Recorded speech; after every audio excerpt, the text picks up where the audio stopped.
في أكبر الكتب. Welcome to my village everyone. আজকে আমি আসছি আমার নানু বাসায়। সো এখানে তো আর অত ভালো সাইকেল নাই, যা আছে সেটা হচ্ছে legendary Bangla cycle. Legendary Bangla cycle এই জন্য বলছি কারণ এই সাইকেলে না আছে হাওয়া, না আছে ব্রেক। ঠিক আছে, the only break is a so as a cyclist হিসাবে cycle is enough for me. Cycle পাইলে বের হয়ে যাও, সেটা কেমন সাইকেল এটা ম্যাটার করে না। আর তাই আমি সাইকেল নিয়ে বের হয়ে গেছি গ্রাম ঘুরতে। আমাদের গ্রাম, ছোটবেলায় অনেক স্মৃতি আছে, যার সময় বিবর্তনে সবকিছুই এখন স্মৃতি হয়ে থেকে গেছে, কারণ সবাই এখন ব্যস্ত যার যার জীবনে। গাছগুলো দেখতে পারতেছেন, গাছগুলো দেখতে সুন্দরই লাগতেছে এবং এই জায়গাটার গাছগুলোর কারণে জায়গাটাকে দেখলে মনে হয় যে কোনো দরজা বোধহয়। বাট এই গাছ দুটো দেখতে যথেষ্ট সুন্দর। এই গাছগুলো দুইটা ঘিরে অনেক কাহিনী রয়েছে। তার মধ্যে একটি কাহিনী হচ্ছে আমার মামার সাথেই। সেটা হচ্ছে যে আমার মামা গভর্নমেন্ট জব করে। সো মামা যখন দুপুরবেলা এই জায়গা দিয়ে আসতেছিল, তখন হঠাৎ করে এই জায়গা যখন ক্রস করতেছিল, মামার মোটরসাইকেল স্পিড ছিল লাইক অ্যারাউন্ড 20-30।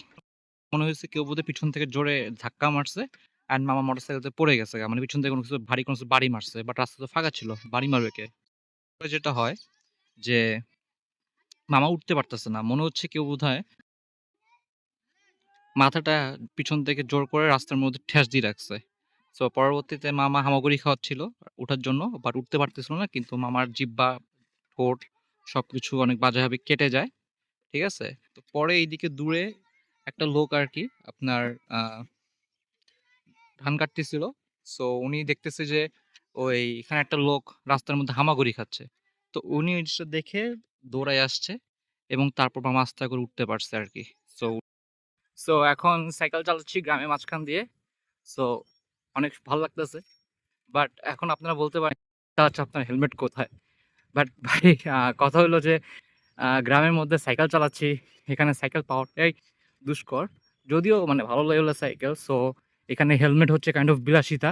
আর যেহেতু আমি ঘুরতে আসছি, সো এবং কোনো সাইকেল নিয়ে আমি আসি নাই, সো আমার জন্য হেলমেট ক্যারি করাটা পসিবল না। সাইকেল চালানোর সবচেয়ে মজার বিষয় হচ্ছে যে আমি যখন সাইকেলিং করি এবং সাইকেলিংয়ের বিভিন্ন ছবি বা পিকচারগুলো আমি যখন আমার ডেতে দেই, তখন অনেকেই ফ্রেন্ডরা আমাকে বলে যে ভাই আমি তো বাইক নিয়ে অনেক জায়গায় ঘুরি বা গাড়ি নিয়ে অনেক জায়গায় ঘুরতে যাই, বাট তোমরা যেসব জায়গায় যাও সাইকেল নিয়ে বা সাইকেল নিয়ে তুমি যেসব জায়গায় ঘুরো, জায়গাগুলো আসলে অনেক সুন্দর। এবং মানে আমরা কখনোই বাইক বা গাড়ি নিয়ে ওসব জায়গায় আসলে কোনো যাওয়া হয় না আমাদের। এটা হলো যে সাইকেলের সবচেয়ে মজার বিষয় সাইকেলিংয়ের, যে আপনি এখানে এমন এমন জায়গায় ঘুরবেন, দেখবেন যে জায়গাগুলো হয়তো বা অন্যরা কেউ ওভাবে যায় নাই আর কি।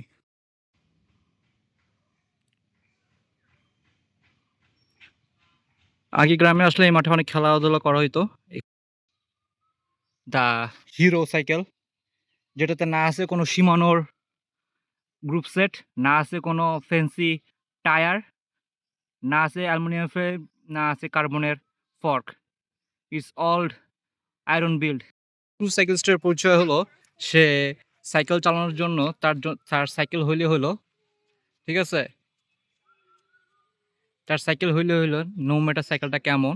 আর সেই জন্যই আজকে আমি যখন চিটাঙে চলে গেছিলাম, তখন আমি একটা সাইকেল পেয়েছিলাম বন্ধু, সেটা নিয়ে চালাতে বের হয়ে গেছিলাম। আর আজকে যখন এখানে আসছি গ্রাম গ্রাম ঘুরে দেখার জন্য, এক্সপ্লোর করার জন্য, আমি সাইকেলটা পেয়েছি এবং সেটা নিয়ে বের হয়ে গেছি গ্রাম। ওই নেপোলিয়ন বোনাপার্ট বলেছিল যে তুমি একটা শিক্ষিত মা দাও, আমি তোমার শিক্ষিত জাতি দিব। তো সাইক্লিস্টের জন্য ব্যাপারটা একটা সার্কাজম এইভাবে হয়ে যায় যে তুমি আমাকে ২ চাকার বাহন দাও, সাইকেল দাও, আমি পুরো দুনিয়া ঘুরে দেখাবো। আশেপাশের ভিউ দেখতেছেন কি জোস। ব্রিজের মাঝখানে দাঁড়িয়ে আছে আপাতত, and this is the view. আপাতত ভালোই লাগতেছে, রোদের টেস্টটা সেভাবে লাগতেছে না বিকজ বর্ষাকাল, আকাশ মেঘলা মেঘলা। এটি একটি পুকুর, সাধারণ পুকুর। বাট এই পুকুরে একটা ইন্টারেস্টিং জিনিস ছিল যে আমরা যখন ছোট ছিলাম তখন এই পুকুরে একটা সিমেন্টের নৌকা ছিল। নৌকাটা কখনো চালাই মানে এই পুকুরে চালানো হয়েছে কিনা জানি না, বাট একজন কোনো এক পাগল কোনো এক কারণবশত সে একটা সিমেন্টের নৌকা বানাইছিল। সো সিমেন্টের নৌকা বানায় সে ঘাটের মধ্যে রেখে দিছিল। তো অনেক সময় আমরা অনেক দূর দূরান্ত থেকে মানুষজন আসতাম যে সিমেন্টের নৌকা দেখতে কেমন হয় এবং সেটা আদৌ ভাসে কিনা।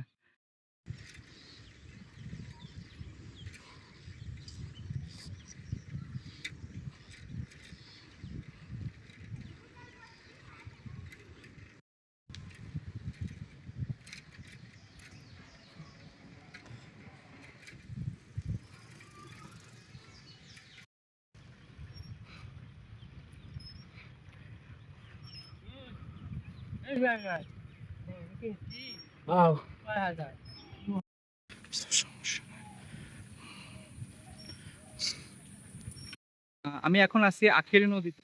শুরু হয়েছে আপনার মিঠাপুকুর থেকে বা আর ওই দিক থেকে শুরু হয়েছে। বাট নদীটা পীরগঞ্জ হয়ে আর অনেক দূর পর্যন্ত গিয়েছে। এই নদীর ব্রিজের তলে যে জায়গাটা দেখছেন সেটা নিয়ে। কারণ এই নদীটা যখন ঘাট বাঁধাই করা হচ্ছিল তখন আপনার আহ ঘাট বাঁধাই করার সময় এখানে একটা কাহিনী হয়েছিল। কাহিনী ফল এখানে মাটি খনন করছে, মাটি খনন করে দুই পাড়টাকে ঢালু করা হয়েছে, তারপর জিনিসটাকে পাকা করা হয়েছে। বাট প্রবলেম হয়ে গেছে যখন হচ্ছে এই ব্রিজে নিচে মাটি খনন করতে গেছে, ২-৩ বার মাটি খনন করতে গিয়ে ২-৩ বারই আপনার যে মাটি খননের মেশিন যেটা রয়েছে সেই মেশিনটা নষ্ট হয়ে গেছিল। সমসাময়িক সময় একজন ছেলে সে দুপুরবেলা গোসল করতে নেমে এই পুকুরে হারায় যায়, তাকে পাওয়া ছিল না। সে হচ্ছে একজন মধ্যবয়স্ক সাঁতার জানা ছেলে এবং উত্তম দেহের অধিকারী। সো সে আসলে নদীতে হারায় যাবে ব্যাপারটা আসলে মেনে নেওয়ার মতো না। সো লোকজন লাশটা খুঁজতে থাকে, বাট আনফরচুনেটলি লাশটা খুঁজে পাওয়া যাচ্ছিল না।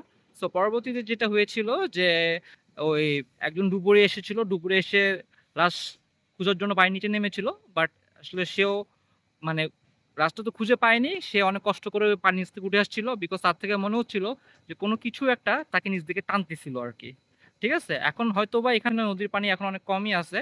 বাট ওই ঘটনার যে সময় নদীর পানি খুব উপর পর্যন্তই ছিল একেবারে। একেবারে হচ্ছে যে আপনার একেবারে এই লেভেল পর্যন্ত পানি ছিল। ঠিক আছে? তো পরবর্তীতে যে ইঞ্জিনিয়ার ছিল তাকে স্বপ্নে দেখানো হয় যে হচ্ছে যে আপনি আপনার লাশ ফেরত দেওয়া হবে, বাট বিনিময়ে আপনি এখানে আর কোনো প্রকার মাটি খনন করতে পারবেন না। বা ব্রিজের তলা থেকে শুরু করে এদিকে আর কোনো মাটি খনন করতে পারবেন না। নদীর কোনো কাজ করতে পারবেন না এখানে। ঠিক আছে? এবং পরবর্তীতে আর লাশটা ভেসে উঠে ২ দিন পর এবং মানুষ লাশটা রেস্কিউ করে কবর দেয়। লোকমুখে শোনা যায় যে ব্রিজটার নিচে একটা মানে পানির নিচে একটা গুহার মতো আছে। সেখানে ২ টা বুড়া-বুড়ি ২ জন মানে ২ জন ২ জন টোটাল ৪ জন বুড়া-বুড়ি আছে যাদের চোখ নাই। ঠিক আছে? সাদা কাপড় পরা এবং ওরা হচ্ছে যে মানুষ টান মেরে নিয়ে যায় আরকি। এই ধরনের কথা প্রচলন রয়েছে। তো ঘটনাটাই আমার শোনা আজকে থেকে ২ বছর আগে যখন আমি গ্রামে ঘুরতে আসছিলাম। ঠিক আছে? তো এই হচ্ছে এই ব্রিজের একটা ভৌতিক কাহিনী। বাংলা সাইকেলের একটা মজার বিষয় হচ্ছে যে এই সাইকেলের সিঙ্গেল স্পিডের থেকেও বড় কথা, এই সাইকেল হচ্ছে সবচেয়ে বেশি লো মেইনটেন্যান্স। দেখতে পারতেছেন এখানে চেনে কোনো লুব নাই, কোনো expensive dry lube, wet lube, wax করা না। ঠিক আছে? এবং এই সাইকেলের সবচেয়ে বড় সমস্যা হচ্ছে যে এই সাইকেল চালানোর সময় আমার যেহেতু এটা আমার জন্য ফ্রেম সাইজটা অনেক ছোট, যার ফলে আমার পা অনেক বেজে যায়। বাট এক্সপ্লোর করার জন্য চারপাশে গ্রাম ঘোরার জন্য এই সাইকেলটা সবচেয়ে বেস্ট সাইকেল। ম্যাভরিকে একটা ডায়ালগ আছে টম ক্রুজের যে like it's not ride, it's all about the rider.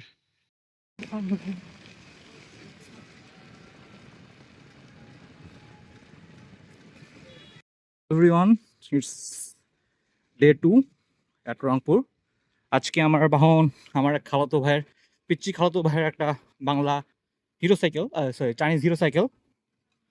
তো দিন যত যাচ্ছে সাইকেলের গ্রেডও অত অজবড় ঘুরছে।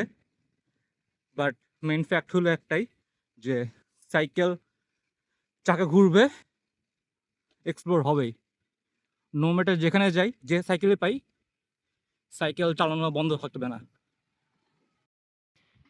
এই যে দেখতে পাচ্ছেন আজকের আমার রাইডের সাইকেল। সাইকেলের পিছনের চাকা কন, সামনের চাকা টাল, নো লুব, চেন জং।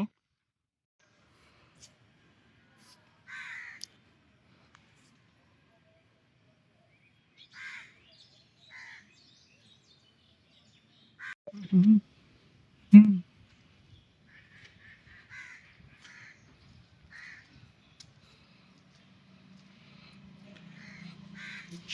আমার পিছনে যে পুকুরটা দেখতেছেন, এই পুকুরটার নাম হচ্ছে মূলত মিঠা পুকুর।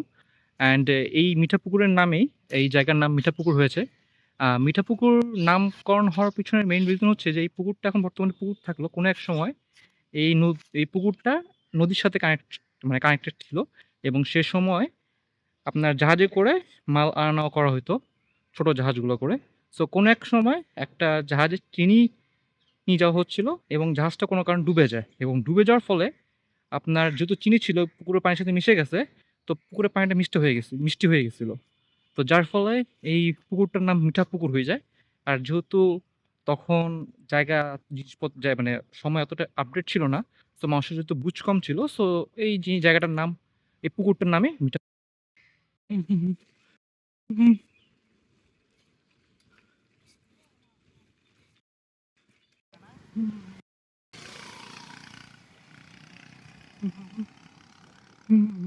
হুম।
মিটআপ আজকে at cycling at my village.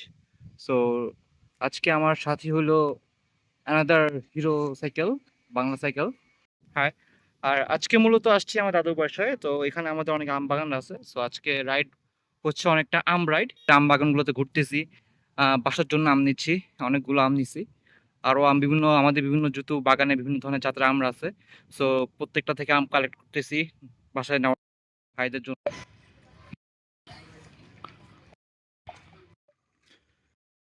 আহ, এখন গ্রামের মাঝখান দিয়ে যাচ্ছি, কাঁচা রাস্তার মাঝখান দিয়ে। ওয়েদারটা খুব চমৎকার, বিকজ বৃষ্টি হবে হবে আমার একটা ভাব। ওয়েদারটা অনেক ঠান্ডা, ব্যবসা গরম না, এবং সাইকেল চালানো খুব আরাম লাগতেছে। এবং গত 2 দিন যে সাইকেল চালাইছি সেই তুলনায় আজকের সাইকেলটা অনেক জোস। যদি এটাও একটা Bangla cycle, but Bangla cycle হওয়া সত্ত্বেও এই সাইকেলের রোলিং অনেক জোস। লাইক এই সাইকেলে ব্রেক আছে, দ্য মোস্ট ইম্পর্টেন্ট থিংস, যেটা আগের সাইকেল ছিল না, যে ব্রেকই ছিল না। এই সাইকেলে ব্রেক আছে, ঠিক আছে। এই সাইকেলেরও চেনের অবস্থা খারাপ, বাট বাট স্টিল জং ধরে না, একটু হালকা লুব আছে। এবং সাইকেলের কন্ডিশনও কম্পারেটিভলি গত 2 দিনের সাইকেলের তুলনায় অনেক ভালো, যার ফলে রোলিং খুব ভালো পাচ্ছি, চালায় অনেক খুব একটা কষ্ট হচ্ছে না।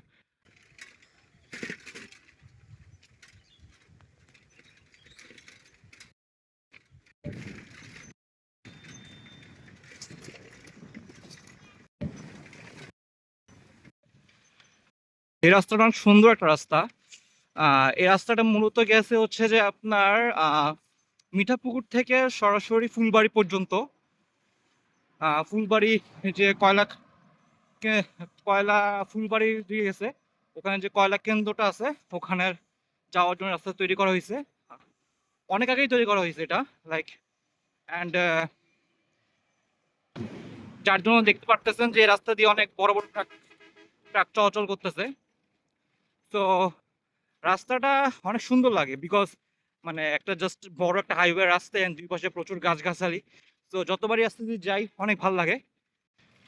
সাইকেলিং এর একটা মজার বিষয় হলো যে আপনি যখন এই সেম রাস্তাটাই যখন গাড়ি বা মোটরসাইকেল দিয়ে যাবেন, আপনার থেকে জাস্ট লাইক মানে ও আচ্ছা রাস্তাটা খুব সুন্দর, ঠিক আছে? যেহেতু আপনি খুব স্পিডে যাবেন, আপনি জিনিসটা ফিল করতে পারবেন না। বাট আপনি যখন সাইকেল চালাবেন, তো আপনি যতই ভালো সাইক্লিস্ট হন না কেন, আপনার স্পিডের একটা লিমিট আছে। লাইক মিনিমাম 15 থেকে 20, ম্যাক্সিমাম 40, এর বেশি তো আপনি চালাতে পারবেন না। তো দেখা যাচ্ছে যে আপনি যখন রাস্তাগুলো দিয়ে যাবেন, তখন আপনি এই রাস্তা এবং আশেপাশের পরিবেশটাকে ফিল করবেন।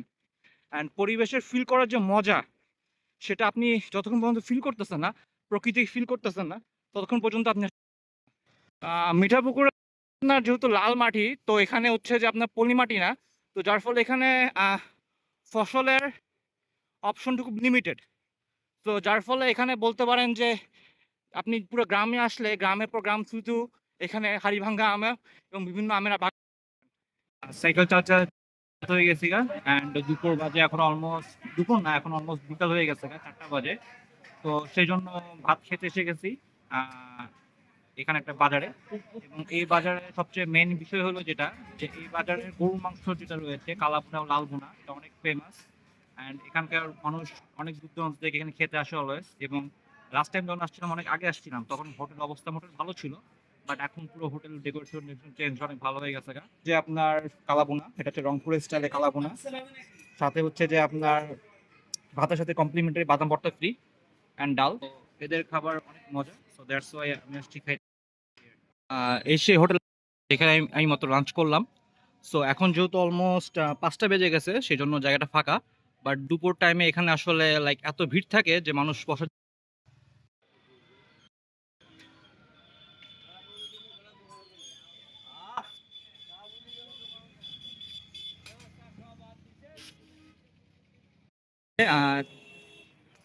লাঞ্চ করা শেষ। তো এখন চা খাচ্ছি। তো কালচার নিয়ে অনেক বড় বড় ইউটিউবার যারা রয়েছে, জ্ঞানী ইউটিউবার, তারা অনেক কথাই বলেছে এবং অনেস্টলি স্পিকিং তাদের কথাগুলো ঠিক আছে। এবং আমি তাদের যা সাইকেল সম্বন্ধে নলেজ হয়েছে বা আমার যা হয়েছে তাদেরকে ফলো করেই হয়েছে, এটা আসলে অস্বীকার করার কিছু নেই। বাট আমি যখন এখন সাইকেলে যখন চালাচ্ছি বিভিন্ন জায়গাতে এবং বেসিক সাইকেল দিয়ে চালাচ্ছি, তো তখন আমার মধ্যে কিছু রিয়েলাইজেশন আসছে। তো সেগুলো আমি আপনার সাথে শেয়ার করতে চাচ্ছি। ছোট্ট একটা সামারি বলি, সেটা হচ্ছে যে ঢাকাতে যারা সাইক্লিং করে বা যারা সাইক্লিং গ্রুপ রয়েছে, ঢাকার বাইরে চিটাগংয়ে যেসব অ্যাক্টিভ বা সিলেটে যেসব অ্যাক্টিভ সাইক্লিং গ্রুপ রয়েছে, ওখানের মধ্যে দেখা যাচ্ছে যে ছেলেমেয়েরা সাইকেলের প্রতি প্যাশনেট, দ্যাটস ওয়াই তারা টাকা খরচ করতেছে এবং সাইকেল ভালো ভালো পার্টস টার্টস লাগে সাইকেল চালাচ্ছে। বাট নরমালি একটা ওই গ্রুপগুলো বাদ দিলে আমি টোটাল সাইক্লিং কমিউনিটি যদি ধরি যা সাইকেল চালায়, বা তারা হচ্ছে তার গ্রুপগুলো হচ্ছে তার টোটাল সাইক্লিং জিনিসটার হয়তো বা 10% রিপ্রেজেন্ট করে। বাট এমনি তো ডে টু ডে ইউজের জন্য অনেকে সাইকেল ইউজ করে যারা কোনো সাইক্লিং গ্রুপ করে না। যেমন আমিও একটা সময় পর্যন্ত আমি মোর দেন 5 ইয়ার্স উপর সাইকেল করতেছি, বাট সাইকেলিং কোনো গ্রুপের সাথে অ্যাড ছিলাম না আসলে। একটু ভিতর দিকে আসলাম, রাস্তার উপর অনেক গ্যাঞ্জাম ছিল। সো একটা মানুষ যখন সাইকেল নিয়ে খুব বেশি একটা প্যাশনেট থাকে না, ঠিক আছে? যেমন আমি নিজের কথাই বলি, তো তখন আমি যখন সাইকেল নিয়ে খুব বেশি প্যাশনেট ছিলাম না, সে সময়তে আমি সাইকেলের পিছনে 200-300 টাকা খরচ করতে মানে করার আগেও 5 বার ভাবতাম আসলে। এখন অনেক টাকা খরচ করলে সেভাবে ভাবি না, ঠিক আছে? তো ব্যাপারটা এমন আর কি। তো আপনি যখন একজন সাইক্লিস্ট যে হচ্ছে হয়তো বা ডে টু ডে কমিউটির জন্য সাইকেল ইউজ করে বা সাইকেলিং একটা বেশি প্যাশনেট না, তো তাকে যখন একজন সাইক্লিস্ট বলে যে আপনি সাইকেলের পার্টসগুলো মডিফাই করেন, এটা করেন, পারফরমেন্স পারবে, হুইচ ইজ ট্রু। বাট সেক্ষেত্রে আসলে সে কথাগুলো সেভাবে কানে নেয় না, ঠিক আছে? কারণ তার সাইকেলের সেভাবে প্রেম নাই। তো এখন সাইকেলের যে কালচার নাই, সেটার পিছনে অনেক কারণ থাকলেও আমি মূল যেটা বলবো সেটা হচ্ছে কি জানেন? সেটা হচ্ছে আমাদের পাইপলাইন নেই। ক্রিকেটের ক্ষেত্রে একটা কথা বলা হয় যে আমাদের ভালো প্লেয়ার প্রডিউস হয় না বিকজ আমাদের পাইপলাইন উইক। ইন্ডিয়ার যেমন ভালো পাইপলাইন আছে প্লেয়ারদের, ঠিক তেমনি বাংলাদেশের পাইপলাইন অত স্ট্রং না, যার ফলে ভালো ভালো প্লেয়ার প্রডিউস হয় না। ঠিক তেমনি আমরা সাইক্লিং যারা করতেছি, ঠিক আছে? সাইক্লিং ক্ষেত্রে নতুন যারা সাইক্লিং করে বা বাচ্চাকালে যারা সাইক্লিং করে, যারা বড় হয়ে পরবর্তীতে মোটরসাইকেল কনভার্ট করে ফেলে, বা অনেকে যারা টুডে টু অফিস কমিউটের জন্য সাইকেল ইউজ করলো পরবর্তীতে মোটরসাইকেলে কনভার্ট হয়ে যায়, যে চালে একটা সময় পর মজা পায় না। অ্যান্ড মজা না পাওয়ার ফলে তারা হচ্ছে যে অন্য জায়গায় মুভ করে ফেলে অথবা সুইচ করে ফেলে। কি জন্য মজা পায় না? বিকজ তাদের প্রপার নলেজ থাকে না, বেসিক নলেজটাই থাকে না। যেমন আমি যেসব সাইকেল চালাইলাম, ঠিক আছে? এই যে বিভিন্ন বেসিক সাইকেল চালালাম, এখানের মধ্যে 3 দিন 3টা সাইকেল চালাইছি। একদিন হচ্ছে একটা বাংলা সাইকেল চালাইছি যেটার ব্রেক ছিল না, উপর হাওয়া ছিল বাট ব্রেক ছিল না। আরেকটা সাইকেল চালাইছি যেটা আমার কাজিন তার কোচিং এ যাওয়ার জন্য ইউজ করে। বাট ওটা সাইকেলের পিছনের চাকা টায়ার খাওয়া হয়ে গেছে, সামনের চাকার টাল এবং হচ্ছে যে আপনার চেইনটা লুব না, ঠিক আছে? সো যার ফলে চালাতে তখন কষ্ট হচ্ছিল, ডিস্ক টালছিল এই ধরনের। বাট আজকে যখন একটা বাংলা সাইকেল চালাচ্ছি, যে বাংলা সাইকেলে হচ্ছে যে আপনার চেইনে লুপ করা আছে অ্যান্ড হচ্ছে যে আপনার মোটামুটি বেসিক মেইনটেন্যান্স আছে, সেটা চালাতে যে ফিলটা পাচ্ছি, আগের ২ দিন সেই ফিলটা পাইনি। সো যেটা হচ্ছে যে আমাদের মেইন সমস্যা যেটা, যারা সাইকেলিং করে তারা আসলে সাইকেলিং এর বেসিক যে মেইনটেন্যান্স যেটা, সেই মেইনটেন্যান্স সম্বন্ধে অবগত না। তারা বেসিক মেইনটেন্যান্স ঠিকমতো করে না। যার ফলে তাদের সাইকেলটা ওভার দ্য পিরিয়ড হয়ে যায় যে খুব বেশি একটা বাল্কি ফিল হয়, খুব বেশি ভারী ফিল হয়।